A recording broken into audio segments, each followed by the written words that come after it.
நல்ல படிப்பு இருக்கு, பிசினஸ் தொடங்க துடிப்பு இருக்கு, ஆனா ஐடியா இல்லையா? ஏற்கனவே இருக்கிற பிசினஸ எக்ஸ்பேண்ட் பண்ண விருப்பமா? சுற்றுச்சூழல் பாதுகாப்பில் பங்கேற்கணுமா?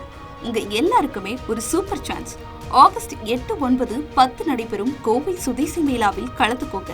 இடம் Kovai Ratnam hall, Pollachi main road, Eachanari, Coimbatore. மாறப்போகும் தலையெழுத்து உங்களுக்கு மட்டுமில்ல, இந்தியாவுக்கும் தான். உடனே ரிஜிஸ்டர் பண்ணுங்க. மேலும் தகவலுக்கு 9774111119 என்ற எண்ணை அணுகவும்.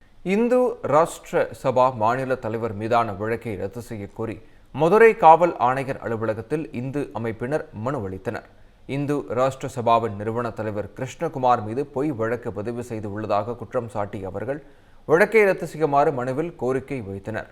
மேலும் இந்து கடவுள்களை இழிவாக பேசிய எம்பிக்கள் வெங்கடேசன், திருமாவளவன், முன்னாள் துணை முதல்வர் உதயநிதி, கவிஞர் வைரமுத்து உள்ளிட்டோர் மீது நடவடிக்கை எடுக்க வேண்டும் எனவும் குறிப்பிட்டனர்.